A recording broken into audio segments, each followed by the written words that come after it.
ఇప్పుడు నాగేశ్వర్ గారు బోల్డ్ మనిషి అండి. ఆయన నిజం చెప్పాలంటే ఏ రాజకీయ పార్టీకి చెందినటువంటి వ్యక్తి కాదు. వారు ఇండిపెండెంట్గా కౌన్సిల్కి ఎన్నికైనటువంటి వ్యక్తి. వారు ఎక్కడ తప్పుంటే విమర్శిస్తారు, ఎక్కడన్నా మంచి గుణం ఉంటే కూడా పొగుడుతారు. రాజశేఖర రెడ్డి గారిని పొగిడారు, అనేక సందర్భాల్లో విమర్శలు కూడా చేశారు.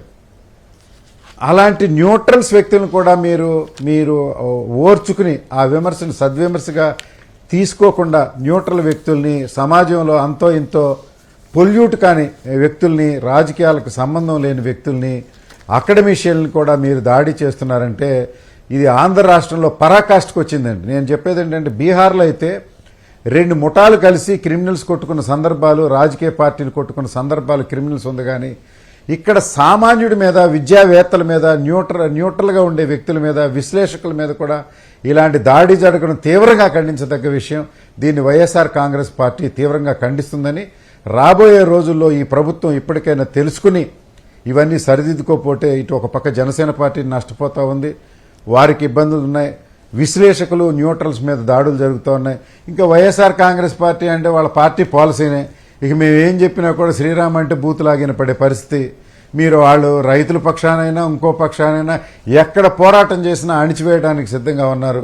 ప్రజా సమస్యలను మేజర్ ప్రతిపక్ష పార్టీగా పోరాటం చేస్తున్నప్పుడు వచ్చే అడ్డు గోడౌన్ నిన్ను తెరిచారండి.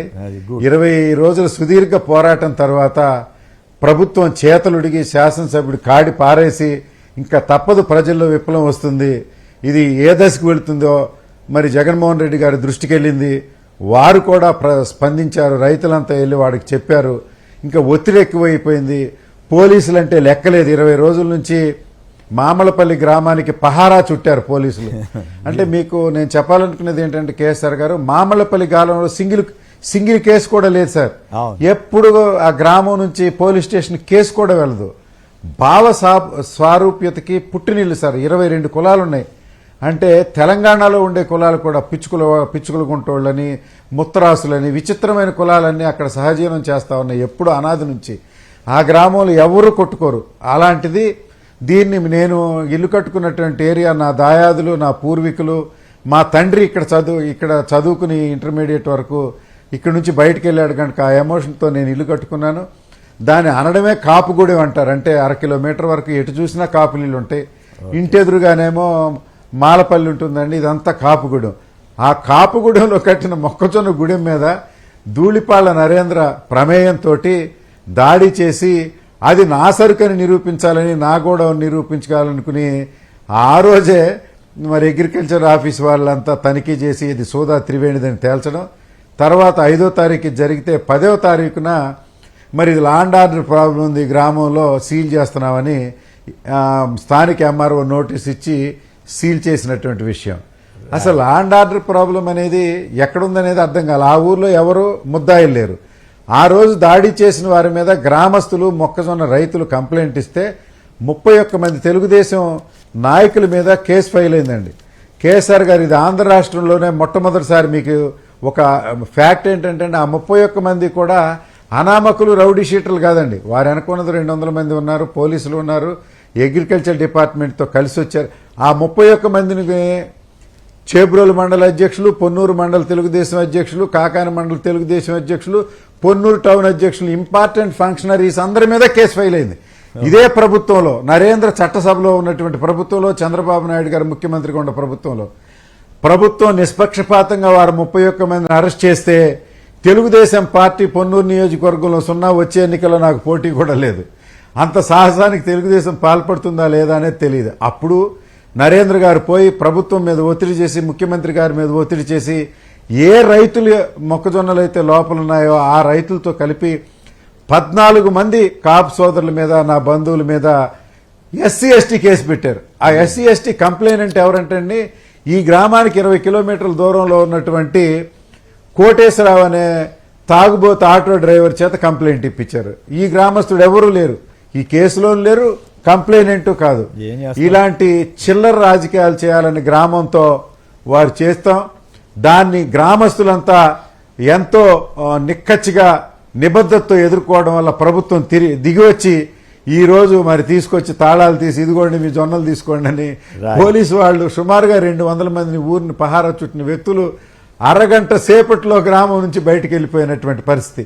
నేను ఇక్కడ చెప్పొచ్చేది ఏంటంటే అండి, అది వైఎస్ఆర్ కాంగ్రెస్ పార్టీ కావచ్చు, సిపిఐ కావచ్చు, సిపిఎం కావచ్చు, జనసేన పార్టీ కావచ్చు, మనకొచ్చిన సమస్య మన నాయకుడు పరిష్కరించలేడు. మన నాయకుడు మనకి స్ఫూర్తినివ్వగలడు. మా నాయకుడు నా వెనకాల నిలబడి నడిపించాడు, విషయాన్ని తెలుసుకున్నాడు. జనసేనకు ఆ పరిస్థితి కూడా లేదు, నాయకుడు కూడా వెనక నిలబట్టలేదు. కనుక మనమే స్థానికంగా పోరాటం చేసి మన సమస్యల పట్ల అధికార పక్షాన్ని ఎదిరించడం ద్వారా, ప్రజాస్వామ్యయుతంగా ఈ పోరాటాలు చేయడం ద్వారా, పోలీసు ఉక్కుపాదాలను కూడా మామళ్ళపల్లిలో ఎలా ఎదుర్కొన్నామో జనసేన పార్టీ కార్యకర్తలు కూడా గ్రామ గ్రామాన ఇలా ఎదుర్కోవడం వల్లే మన సమస్యలు పరిష్కారం ఉంటాయని మీకు ఇందు మూలంగా మీకు ఇట్ ఇస్ ఏ ఎగ్జాంపుల్ అండి. ఎలా జరిగిందో దాన్ని స్ఫూర్తిగా తీసుకుని జనసేన కార్యకర్తలు కూడా వీధి పోరాటాలనండి, లేకుంటే ఉద్యమాలనండి, పద్ధతిగా లా అండ్ ఆర్డర్ చెడకుండా పోలీసులు ఎదుర్కోవడం ద్వారా, ఈ ఉద్యమాలు పటిష్టపరచడం ద్వారానే మనకు న్యాయం జరుగుతుందని మీ అందరికీ రైట్. వాళ్ళ నాయకత్వం ఒప్పుకోదని చెప్పి ఒప్పుకోమని ఆల్రెడీ చెప్పారు. నాయకుడు ఎప్పుడైతే చెయ్యొద్దని అన్నాడో ఆ నాయకుడు, ఎప్పుడైతే ఆ నాయకుడు ఈ మాట చెప్పాడో ఆ నాయకుడు లైవ్ లో లేనట్టండి. ఇంకా మీరే ఎక్కడికక్కడ గ్రామ గ్రామాన మైక్రో లెవెల్లో నాయకత్వాలు, ఎందుకంటే మనం పవర్ ఇచ్చాం సార్ వారికి, జనసేన పార్టీ వారంతా వారిని గెలిపించారు, ఇవాళ అరెస్ట్ చేస్తున్నారు. మరి నాయకుడు వదిలేస్తే మీరు వదిలేసుకోరు కదా.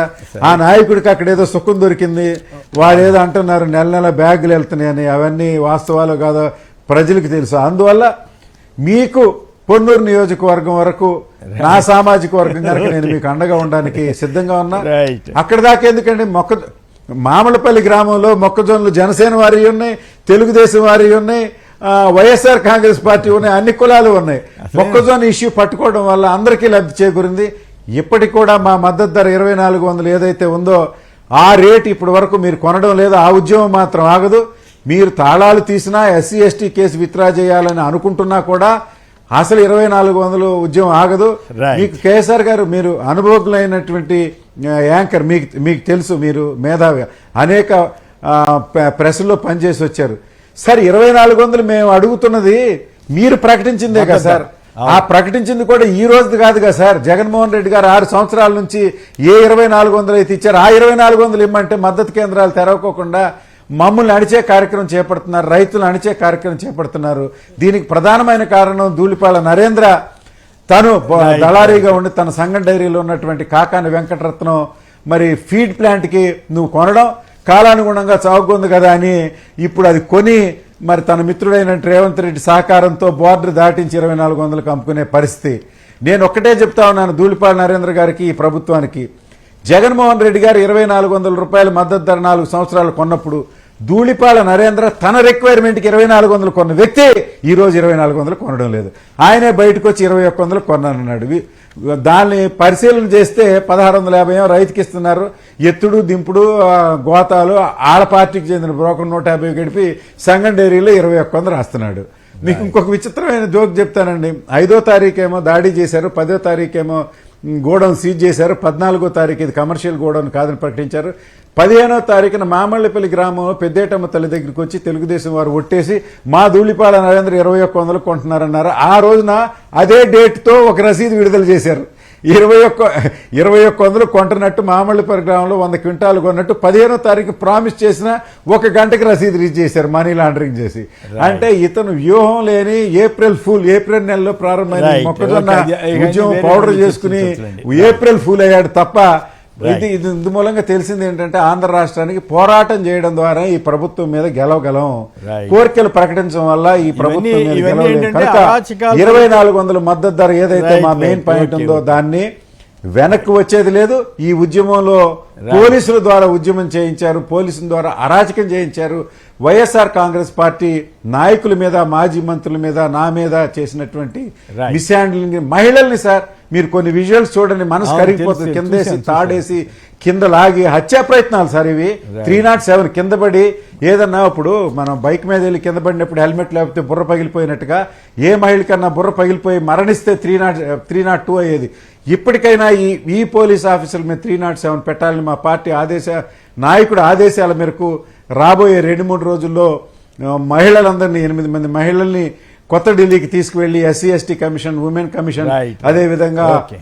నేషనల్ హ్యూమన్ రైట్స్ కమిషన్ కి మేము వారి మీద కంప్లైంట్ Right. చేసి Okay. కేసులు కట్టే విధంగా ఈ నిర్ణీత కాలంలో న్యాయం జరగకపోతే జగన్మోహన్ రెడ్డి గారు వచ్చిన తర్వాత ప్రముఖులైనటువంటి 5 పోలీస్ ఆఫీసర్ని డిస్మిస్ చేసే కార్యక్రమం వైఎస్ఆర్ కాంగ్రెస్ పార్టీ చేపడుతుందని మీ ముఖంగా ఈ ప్రజలకు తెలియజేస్తా ఉన్నాను. రైట్.